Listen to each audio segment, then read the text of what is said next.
So இது வந்து நம்மளோட 5th ப்ராக்டிக்கல் ஃபார்ம் வேலிடேஷன். இதுக்கும் நம்ம ஆஸ் யூஷுவல் வைக்கிற எல்லா டேக்ஸையும் வச்சுட்டு ஃபார்ம் டேக் ஓப்பன் பண்ணிக்கலாம். தென் இந்த on submit return validate form என்னதுன்னு நான் மிட் ஆஃப் த ப்ரோக்ராமில் சொல்கிறேன். தென் ஒரு ஹெட்டிங் ரெஜிஸ்ட்ரேஷன் ஃபார்ம்னு வச்சாச்சு. இதுக்கு என்ன டைப் ஆஃப் இன்புட்ஸ்லாம் வைக்கணும்னா user name, password, email and phone number இதெல்லாம் வச்சுருக்கோம். தென் ஒவ்வொரு இதுக்கும் நம்ம டைப் வந்து வச்சுக்கலாம். யூசர் நேம் டெக்ஸ்ட்டு, பாஸ்வேர்டுக்கு டைப் பாஸ்வேர்ட், இமெயிலுக்கு இமெயில் தான். ஃபோன் நம்பருக்கு ஏன் டைப் நம்பர் வைக்காம டெக்ஸ்ட் வச்சுருக்கோம் அப்படின்னா டைப் நம்பர் அப்படின்னு நம்ம எதுக்கு வைக்கலாம்னா ஏஜ் இல்லாட்டி மார்க்ஸ் அந்த மாதிரி இதுக்கு நம்ம வந்து டைப் நம்பர்னு வைக்கலாம். பட் ஃபோன் நம்பருங்கும் போது அது கான்சிக்வெண்ட்டாக ஒரு 10 டிஜிட்னு இருக்கும். ஸோ ஜாவா ஸ்கிரிப்ட் வந்து கன்ஃபியூஸ் ஆகிக்கும். ஸோ இது வந்து டைப் டெக்ஸ்ட்னு வச்சாலுமே நமக்கு வந்து நம்பர்ஸ் வந்து அக்செப்ட் ஆகும். ஸோ டைப் வந்து ஃபோன் நம்பருக்கும் டெக்ஸ்டே வச்சுக்கோங்க. தென் ப்ரீவியஸில் பார்த்த ஃபார்ம் டிசைனிங்கில் வந்து நம்ம ஐடி வந்து எந்த இன்புட் ஃபீல்டுக்குமே வைக்கல. பட் வேலிடேஷனில் எல்லா இன்புட் ஃபீல்டுக்குமே ஐடி கிரியேட் பண்ணி ஐடி நேம் வச்சுக்கோங்க. தென் பிளேஸ் ஹோல்டர்னா உங்களுக்கு என்னன்னு தெரியும், அதை வைக்கிறதோ வைக்காததோ உங்களோட விருப்பம் தான். தென் இந்த ரெக்யர்ட் அப்படின்றத கண்டிப்பாக எல்லா இதுக்கும் நம்ம வச்சு தான் ஆகணும். இந்த ரெக்யர்ட் அப்படின்னா ஒன்றும் இல்லை, பாருங்க நான் இப்போ இந்த இதில் நம்ம எந்த டேட்டாவுமே என்டர் பண்ணலை. என்டர் பண்ணாமல் நான் சப்மிட் கொடுக்கேன் அப்படின்னா எனக்கு ஒரு மெசேஜ் வருது பார்த்தீங்களா, please fill in this field. இது எதனாலனா நம்ம அங்கே ரெக்யர்டுன்னு போட்டனால தான் வருது. ஒரு பட்டன், என்ன டைப் ஆஃப் பட்டன்னா சப்மிட் டைப் பட்டன் தான். அதுக்கு மேலே டெக்ஸ்ட் வந்து நம்ம ரெஜிஸ்டர்னு வச்சுருக்கோம். இது ரெஜிஸ்ட்ரேஷன் ஃபார்ம்ன்றதுனால ரெஜிஸ்டர்னு வச்சுருக்கோம். நீங்கள் சப்மிட்னு கூட வச்சுக்கலாம். ஸோ ஃபார்ம் டிசைனிங் இதோட முடிஞ்சுட்டு தென் அதுக்கப்புறம் நம்ம ஸ்கிரிப்ட் ஜாவா ஸ்கிரிப்ட் கோடை வந்து எழுத போகிறோம். ஒரு ஃபங்க்ஷனோட நேம், இந்த நேம் வந்து நான் வச்சிருக்கிற மாதிரி தான் நீங்கள் வைக்கணும்னு அவசியம் இல்லை, என்ன நேம்னாலும் நீங்கள் வைக்கலாம். ஸோ இந்த ஃபங்க்ஷனோட நேமை தான் நம்ம எங்கே கால் பண்ணியிருக்கோம்னா இந்த இடத்துல கால் பண்ணியிருக்கோம். அதாவது ஃபார்ம் ஆனது எப்போல்லாம் சப்மிட் ஆகுதோ அப்போ எனக்கு இந்த ஃபங்க்ஷன் வந்து கால் ஆகணும் அப்படின்ட்டு சொல்லியிருக்கோம். ஓகேயா? ஸோ இதுக்கு முன்னாடி பார்த்த ப்ரோக்ராமில் பட்டனில் ஆன் கிளிக், எப்போல்லாம் பட்டன் கிளிக் ஆகுதோ அப்போ ஃபங்க்ஷன் கால் ஆகணும்னு வச்சுருந்தேன். பட் வேலிடேஷன் ஃபார்மில் ஃபார்ம் எப்போல்லாம் சப்மிட் ஆகுதோ அப்போ ஃபங்க்ஷன் கால் பண்ணணுன்ற மாதிரி வச்சுருப்போம். கன்ஃபியூஸ் ஆகிக்காதீங்க. ஸோ நம்ம அங்கே ஐடி கிரியேட் பண்ணியிருக்கோம்ல ஒவ்வொரு இதுக்கும், அதனால ஒரு வேரியபிள் கிரியேட் பண்ணி அந்த ஐடியை கெட் பண்ணுறோம். நீங்கள் ஐடி நேம் என்ன வச்சுருக்கீங்களோ அதே இதில் வேரியபிளை கிரியேட் பண்ணுங்கள். உங்களுக்கு வந்து கன்ஃபியூஷன் இல்லாமல் இருக்கும். ஓகேயா? ஸோ யூசர் நேம்க்கு யூசர் நேம்னே ஒரு வேரியபிள் கிரியேட் பண்ணியிருக்கேன். தென் ஐடி, யூசர் நேம்குள்ள ஐடி என்னது, இதை வந்து இங்கே கெட் பண்ணியிருக்கோம். டாட் வேல்யூ, யூசர் நேம் கூட வேல்யூவை கெட் பண்ணி இந்த வேரியபிளில் ஸ்டோர் பண்ணுறோம். அதே மாதிரி காப்பி பேஸ்ட் போட்டு பாஸ்வேர்டு, இமெயில், ஃபோன் எல்லா இதுக்கும் வச்சுக்கோங்க. இதுக்கப்புறம் தான் வேலிடேஷனோட முக்கியமான concept patterns. User name, password, email, phone number, இந்த 4 தான் நம்ம இன்புட் ஃபீல்டு. இந்த 4ஓட பேட்டர்ன்ஸ் வந்து எப்படி இருக்கும் அப்படிங்கிறத இப்போ நான் உங்களுக்கு எழுதி காட்டுறேன் பாருங்கள். ஸோ நேமோட பேட்டர்ன் எப்படி இருக்குன்ட்டு நம்ம இப்போ பார்க்கலாம்.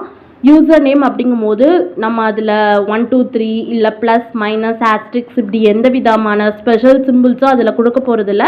தென் ஒரு 20 30 லைன்ஸுக்கு பெரிய பெரிய பேராகிராஃபும் என்டர் பண்ண போகிறது இல்லை.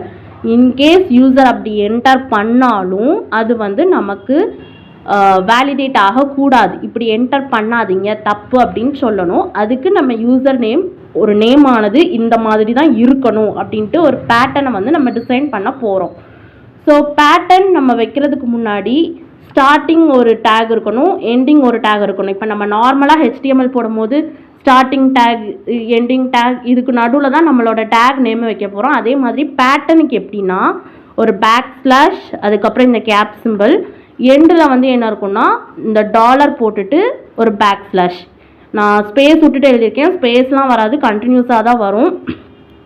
ஸோ இதுதான் ஸ்டார்டிங்கில் இருக்கும், இதுதான் எண்டிங்கில் இருக்கும். இதுக்கு நடுவில் தான் நம்ம நேமோட பேட்டர்ன் என்ன மாதிரி இருக்கணும் அப்படின்றதுக்கு பேட்டர்ன் டிசைன் வைக்க போகிறோம். ஸோ இந்த நேமில் பாருங்களேன், அப்பர் கேஸும் இருக்குது, லோயர் கேஸும் இருக்குது, நடுவில் ஒரு ஸ்பேஸும் இருக்குது. ஸோ இதெல்லாம் இருக்கிற மாதிரி தான் ஒரு நேம். இப்படி இருந்தால் தான் அது ஒரு நேம். ஸோ இந்த மாதிரியான பேட்டர்னை எப்படி எழுதலான்னா ஃபஸ்ட்டு நம்ம நேமில் என்னெல்லாம் இருக்கலாம் அப்படிங்கிறத நம்ம வந்து ஸ்கொயர் ப்ராக்கெட்குள்ளே தான் எழுதுவோம். என்னெல்லாம் இருக்கலாம், அப்பர் கேஸில் ஏலேருந்து ஜெட் வரை என்னனாலும் இருக்கலாம், லோயர் கேஸ்லையும் ஏலேருந்து ஜெட் வரை என்னனாலும் இருக்கலாம். நான் நடுவில் வந்து ஸ்பேஸ் விடலாம், கண்டினியூவாக தான் எழுதியிருக்கேன். தென் நடுவில் ஒரு ஸ்பேஸ் விட்டுருக்கோம். ஸோ பேட்டர்னில் ஸ்பேஸும் அக்செப்ட் ஆகலாம். என்னெல்லாம் இருக்கலாம், அப்பர் கேஸும் இருக்கலாம், லோயர் கேஸும் இருக்கலாம், ஸ்பேஸும் இருக்கலாம். அதுக்கப்புறம் என்னெல்லாம் இருக்கலாங்கிறத ஸ்கொயர் ப்ராக்கெட்டில் போடுவோம். எத்தனை இருக்கணும், நேமில் நம்பர் ஆஃப் கேரக்டர்ஸ், அதாவது கவுண்ட் எவ்வளோ இருக்கலாம், ஒரு 30 வச்சுப்போம். ஏன்னா ஒரு நேம் ஆனது 30க்கு மேலே போகாது, 30க்கு உள்ளே தான் இருக்கும். ஸோ ஒரு 30 வரை இருக்கலாம். ஸோ இந்த இது போட்டதுனால ஒரு நேம் வந்து கண்டிப்பாக ஆல்ஃபபெட்டிக்கலில் தான் இருக்கணும், ஸ்பேஸும் அக்செப்ட் ஆகலாம். தென் 30க்கு மேலே ஒரு நேம் ஆனது எக்ஸிஸ்ட் ஆகாது அப்படின்ற ஒரு யூசர் நேம் பேட்டர்னை நம்ம அழகாக டிசைன் பண்ணியாச்சு. ஸோ அதே மாதிரி நம்ம இமெயிலுக்கு அடுத்தது பேட்டர்ன் வந்து எப்படி வைக்கலாம்னா, ஸ்டார்டிங் எப்பவும் போடுற மாதிரி இந்த பேக்ஸ்லாஷ், அதுக்கப்புறம் இந்த கேப் சிம்பிள், தென் டாலர், அதுக்கப்புறம் க்ளோஸ். ஸோ ஃபஸ்ட்டு என்னெல்லாம் இருக்கலாம்னு பார்க்குறதுக்கு இங்கே பாருங்களேன், நம்பரும் இருக்குது, கேரக்டர்ஸும் இருக்குது. ஸோ நம்ம வந்து நம்பருக்கும் கேரக்டருக்கும் தனித்தனியாக வைக்கிறதுக்கு பதிலாக இந்த மாதிரி போடலாம். ஒரு ஸ்கொயர் ப்ராக்கெட் போட்டு இந்த கேப் போட்டுட்டு ஒரு ஸ்பேஸ் விட்டுட்டு இப்படி போட்டுக்கலாம். இதுக்கு என்ன அர்த்தம்னா, மோர் தென் 1 கேரக்டர், அதாவது ஒரு இதுக்கு மேலே எத்தனை நாளும் இருக்கலாம். சரி, நான் இப்போ 2003 நித்தின்னு வச்சுருக்கேன், நீங்கள் வந்து வேறு மாதிரி வச்சுருப்பீங்க, உங்கள் ஃபுல் நேமை கூட வச்சுருக்கலாம். ஸோ மோர் தென் 1 கேரக்டர் எவ்வளோ நாளும் இருக்கலாம் அப்படிங்கிறது தான் இந்த இது நமக்கு ஸ்பெசிஃபை பண்ணுது. இதுக்கப்புறம் கம்பல்சரி எனக்கு என்ன இருக்கணும் அப்படின்னா, அட்டு சிம்பிள் கம்பல்சரி எனக்கு இருக்கணும். ஸோ இந்த இதுக்கப்புறம் ப்ளஸ் எனக்கு என்ன இருக்கணும்னா, அட் சிம்பிள் கம்பல்சரியாக இருக்கணும். அதுக்கப்புறம் என்ன இருக்குது, ஜிமெயில். நம்ம ஜிமெயில் யூஸ் பண்ணுறோம், சில பேர் யாஹூ யூஸ் பண்ணுவாங்க. ஸோ ஒவ்வொருத்தவங்களும் ஒவ்வொரு இது யூஸ் பண்ணுவாங்க. ஸோ அதுக்கும் நம்ம இந்த இதே கொடுத்துடலாம். மோர் தென் 1 கேரக்டர் வர மாதிரி என்னனாலும் எழுதிக்கோங்க. அதுக்கப்புறம் நமக்கு கம்பல்சரியாக என்ன இருக்கணும், என்ன இருக்கீங்க, டாட் இருக்குது. ஸோ ப்ளஸ்க்கு அப்புறம் இங்கே டாட் அப்படின்னு வச்சுட்டோன்னா அது வந்து நமக்கு சின்டாக்ஸ் எரர்னு வரும். இந்த கோடிங் ஜாவாஸ்கிரிப்ட் வந்து கன்ஃபியூஸ் ஆகிக்கும். ஸோ அது வந்து டாட்டை வந்து நம்ம தனியாக காட்டுறதுக்கு இந்த ஸ்லாஷ் கொடுக்குறோம். பாருங்கள், இங்கே வந்து இந்த ஸ்லாஷ் கொடுத்துருக்கோம், பட் இந்த இதுக்கு இந்த ஸ்லாஷ் கொடுக்குறோம். கண்டிப்பாக டாட் இருக்கணும். அதுக்கப்புறம் இங்கே என்ன இருக்குது, காம் வச்சுருக்கோம். சில பேர் இன் யூஸ் பண்ணுவாங்க, சில பேர் ஆர்ஜ் யூஸ் பண்ணுவாங்க. ஸோ அது வந்து யூஸரோட விஷ் தானே. ஸோ காம் யூஸ் பண்ணுறதுக்கு 2லேருந்து 3 கேரக்டர் எவ்வளோனாலும் இருக்கலாம். அதாவது காம்னா 3, இன்னு அப்படின்னா 2. ஸோ இந்த இது புரிஞ்சுட்டா, ஸ்டார்டிங் இந்த இதை போட்டுட்டு மோர் தென் 1 கேரக்டர் என்னனாலும் இருக்கலாம். அதுக்கப்புறம் கண்டிப்பாக அட் இருக்கணும். அதுக்கப்புறம் மோர் தென் 1 கேரக்டர் என்னனாலும் இருக்கலாம். அதுக்கப்புறம் கண்டிப்பாக டாட் இருக்கணும்.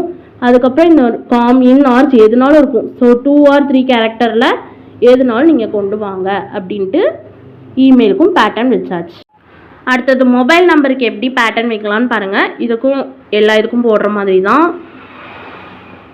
ஸ்டார்ட் அண்ட் எண்ட் இதை போட்டுட்டு மொபைல் நம்பரில் கண்டிப்பாக எந்த நம்பர்ஸ் தான் நமக்கு இருக்க போகுது, 0லேருந்து இந்த 9க்குள்ளே உள்ள நம்பர்ஸ் தான் எப்படி பார்த்தாலும் நமக்கு வரப்போகுது. ஸோ 0லேருந்து 9க்குள்ளே உள்ள நம்பர்ஸ் தான் நீங்கள் வந்து எடுத்துக்கணும் அப்படிங்கிறத ஸ்கொயர் ப்ராக்கெட்டில் கொடுக்க போகிறோம்.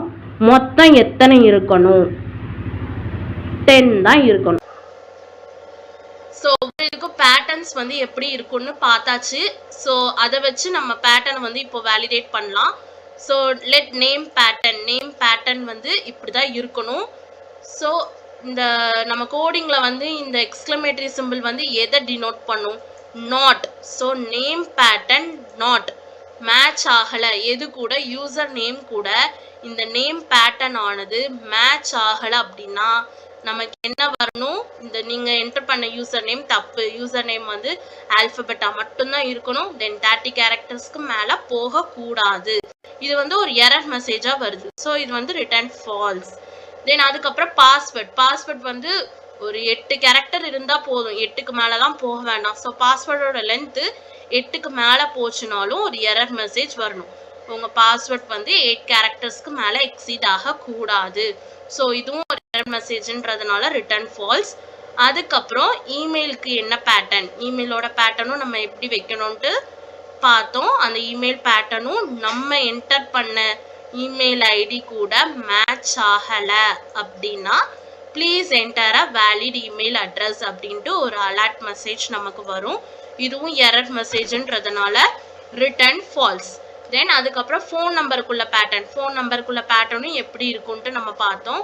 நம்ம என்டர் பண்ண ஃபோன் நம்பர் இந்த ஃபோன் பேட்டர்ன் கூட மேட்ச் ஆகலை அப்படின்னா ஃபோன் நம்பரை கரெக்டாக என்டர் பண்ணுங்க அப்படின்ட்டு ஒரு எரர் மெசேஜ் வரும். ஸோ எரர் மெசேஜ்ன்றதுனால ரிட்டர்ன் ஃபால்ஸ். இது எதுவுமே நமக்கு வரல, இதில் எந்த டைப் ஆஃப் அலர்ட் எரர்ஸ் எதுவுமே வரல அப்படின்னா நம்ம எல்லாமே பக்காவாக கரெக்டாக யூசர் என்டர் பண்ணியிருக்காங்கன்னு அர்த்தம். ஸோ ரெஜிஸ்ட்ரேஷன் ஃபினிஷ்ட் சக்ஸஸ்ஃபுல்லின்னு வரும். இது நமக்கு எந்த விதமான வார்னிங் மெசேஜஸ் கொடுக்கல. ஸோ இது வந்து ரிட்டர்ன் ட்ரூ. இதோட நம்ம ஸ்கிரிப்டை வந்து முடிச்சுக்கலாம். தென் டிசைனிங்கில் வந்து புதுசாக நம்ம எதுவுமே ஆட் பண்ணலை. இதுக்கு ப்ரீவியஸாக பார்த்த ஃபார்ம் டிசைனிங்கில் என்னெல்லாம் ஸ்டைல்ஸ் என்னெல்லாம் ப்ராப்பர்ட்டிஸ் யூஸ் பண்ணமோ அதுதான் அப்படியே இருக்குது. நீங்கள் வேணும்னா க்ராஸ் செக் பண்ணி பார்த்துக்கோங்க. ஸோ இந்த ப்ரோக்ராமில் நீங்கள் கவனமாக படிக்க வேண்டிய பார்ட் என்னதுன்னா இந்த ஜாவா ஸ்கிரிப்ட் கோடிங். இதை தான் நம்ம கொஞ்சம் கவனமாக படிக்கணும். ஸோ கவனமாக இந்த இதை படிச்சுக்கோங்க.